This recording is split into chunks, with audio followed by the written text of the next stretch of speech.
Welcome back everyone. Exams box में आप सभी का स्वागत है।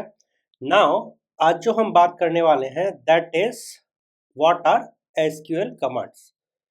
तो यहाँ पे मैं बात कर रहा हूँ एसक्यूएल कमांड्स के बारे में। सो एसक्यूएल कमांड्स बेसिकली काम आती हैं डेटा को मैनिपुलेट करने में एंड यूज करी जाती है most of the time analytics and developers के द्वारा। Okay, what they will define it कि भाई क्या एक्शन मेरा किस टाइप का काम करेगा, मैं उसके अकॉर्डिंग एसक्यूएल कमांड को मल्टीपल कैटेगरीज में तोड़ दूंगा।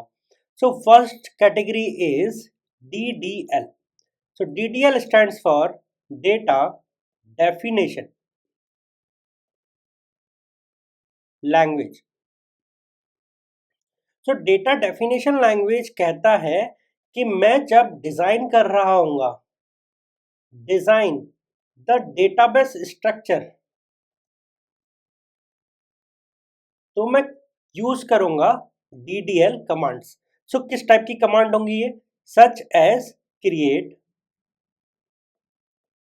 क्रिएट ऑफ व्हाट, मैं या तो टेबल बना लूं, मैं व्यूज बना लूं, मैं इंडेक्सेस बना लूं। So create is a DDL। Now create definitely describe the business logic. So अगर बिजनेस को जरूरत है कि मेरे पास में 3 फील्ड होने चाहिए तो क्रिएट में मैं 3 फील्ड डालूंगा। अगर उसको जरूरत है भाई चौथा भी होना चाहिए तो मैं चौथा भी डालूंगा। मैं बेसिकली डेटाबेस के स्ट्रक्चर लेवल पे मैनिपुलेशन कर रहा हूं। Second is DQL, data query language. So these are the commands or query which instruct for retrieving of data from the storage। तो जो मेरा डेटाबेस में डेटा पड़ा है वहां से लेकर रिट्रीव करने में, retrieving of data from database, ये DQL का काम है। नाउ इस टाइप का जो एक एग्जांपल है बहुत फेमस है, सेलेक्ट। सो सेलेक्ट क्वेरी हम लिखते हैं। इस सेलेक्ट क्वेरी से हम फिल्टर्स लगाते हैं और हम डेटा को रिट्रीव करते हैं कहां से? From storage. ओके, उसको हम कहते हैं DQL। नाउ आपको समझ आया DDL एंड DQL के बारे में।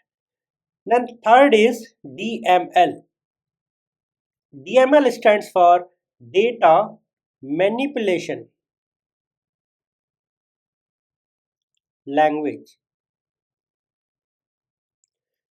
सो ये क्या है? मैं डेटा को मैनिपुलेट करता हूं, राइट?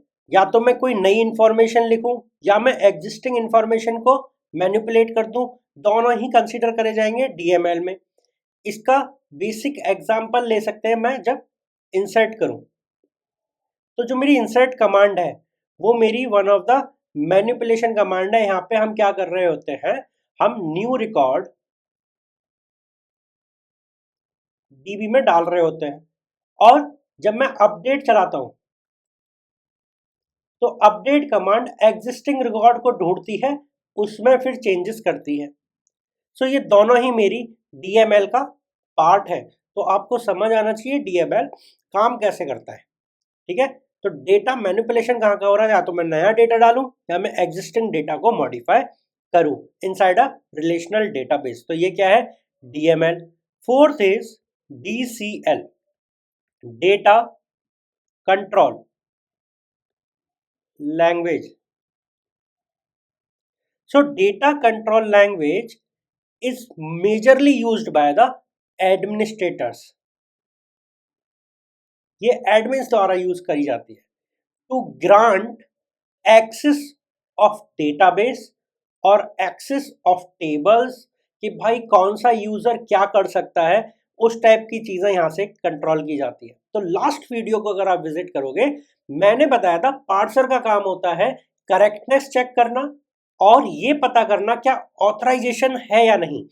उस ऑथराइजेशन को देने के लिए कि एक यूजर क्रिएट कर पाएगा या केवल रीड कर पाएगा या डिलीट भी कर सकता है, ये सारी चीजें हम TCL से कंट्रोल करते हैं और ये मोस्टली एडमिन्स इस पे काम करते हैं। और one of the statement is grant.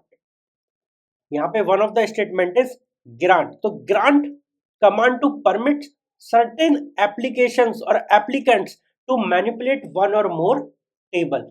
Basically grant से हम वो परमिशन दे रहे होते हैं, तो ये डायरेक्टली एसोसिएटेड होता है permission for actions on DB। Okay, now fifth one is, इसके बाद में जो बचता है that is transactional control. Transactional control language. Now एक ट्रांजैक्शन का मतलब होता है कि मैंने कुछ एक्शन लिया, या तो ये कंप्लीट होगा या ये कंप्लीट नहीं होगा। ये मेरी कंप्लीट ट्रांजैक्शन है। लेट से मेरे पास में 2 यूजर है इस डेटाबेस में, ए यूजर है, बी यूजर है। ए यूजर के पास में 100 रुपीज है, बी यूजर के पास में 20 रुपीज है। अब ए यूजर एक ट्रांजैक्शन करना चाहता है कि बी यूजर के अकाउंट में 50 रुपीज डालना चाहता है। तो इस स्टेट के बाद t इक्वल्स टू 0 पे इस एक्शन किया, उसके बाद में ए के अकाउंट में तो 50 रह जाएंगे, बी के अकाउंट में 70 हो जाएंगे। मान लेते हैं कि यहाँ पे बी के अकाउंट में 20 ही रहे, 70 नहीं हुए, तो 50 कहीं पे मिस हो गए। एंड जब ये ट्रांजैक्शन क्रॉस वैलिडेट किया जाएगा कि ये कंप्लीट हुआ है या नहीं, तो यहाँ पे दिखेगा कि ये ट्रांजैक्शन बीच में फेल हो गया, ये कंप्लीट नहीं हुआ। तो एक प्रोसेस चलेगा इसको ऑटोमेटिकली रिवर्ट बैक करने के लिए, इसको हम बोलते हैं रोल बैक।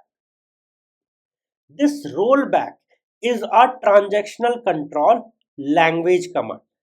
तो आपको याद रखना है जहां पे भी मैं TCL की बात कर रहा हूं, ठीक है, ट्रांजैक्शन कंट्रोल लैंग्वेज की बात कर रहा हूं, तो डेटाबेस में अगर कुछ एरोनिमस